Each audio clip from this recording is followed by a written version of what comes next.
Assalamualaikum warahmatullahi wabarakatuh.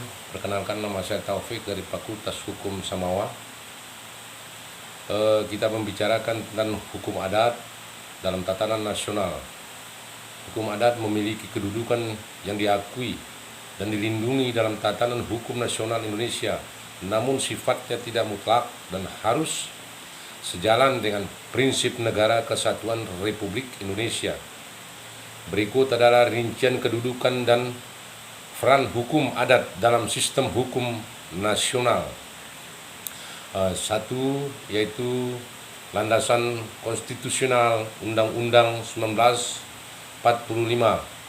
Keberadaan dan hak masyarakat hukum adat diakui secara tegas dalam pasal 18B ayat 2 dan pasal 281 ayat 3 Undang-Undang Dasar Negara Republik Indonesia tahun 1945. Negara menghormati kesatuan masyarakat hukum adat beserta hak-hak tradisionalnya, asalkan tidak bertentangan dengan perkembangan zaman dan prinsip Negara Kesatuan Republik Indonesia. 2. Hukum adat atau hukum agraria dan sumber daya alam. Dalam bidang pertanahan dan kehutanan, hukum adat merupakan sumber material yang penting. Undang-Undang Pokok Agraria dalam kurung atau Undang-Undang PA mengakui hak wilayah dan hak-hak yang serupa dari masyarakat hukum adat sepanjang menurut kenyataan masih ada. Sektor kehutanan, Undang-Undang Kehutanan memberikan pengakuan terhadap keberadaan hutan adat sebagai bagian dari wilayah masyarakat hukum adat.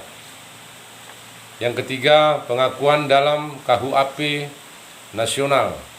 Hukum yang hidup dalam masyarakat atau living law diakui sebagai bagian dari hukum nasional termasuk dalam ranah hukum pidana. Seseorang dapat dijatuhi sanksi atau denda adat apabila perbuatan melanggar larangan menurut hukum adat setempat dan belum diatur di dalam Kitab Undang-Undang Hukum Pidana KUHP. Pemberlakuan ini bersifat sangat ketat. Sanksi adat harus dituangkan dalam peraturan daerah bertujuan memulihkan keseimbangan restoratif justice dan tidak melanggar hak asasi manusia maupun Pancasila. Terus yang keempat,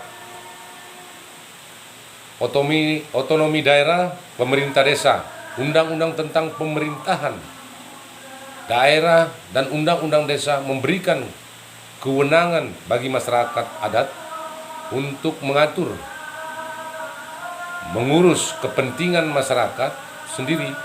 Contoh implementasinya adalah pengakuan terhadap desa adat yang memilih hak asal usul khusus dalam menjalankan roda kepemerintahan dan peradilan adat tingkat lokal. Yang kelima, yaitu batasan hukum adat diakui dalam tatanan nasional. Hukum adat tidak boleh bertentangan dengan Pancasila dan Undang-Undang Dasar tahun 1945, yaitu ketertiban umum dan kepentingan nasional, peraturan perundang-undangan yang lebih tinggi. Demikian yang dapat saya sampaikan. Terima kasih. Wassalamualaikum warahmatullahi wabarakatuh.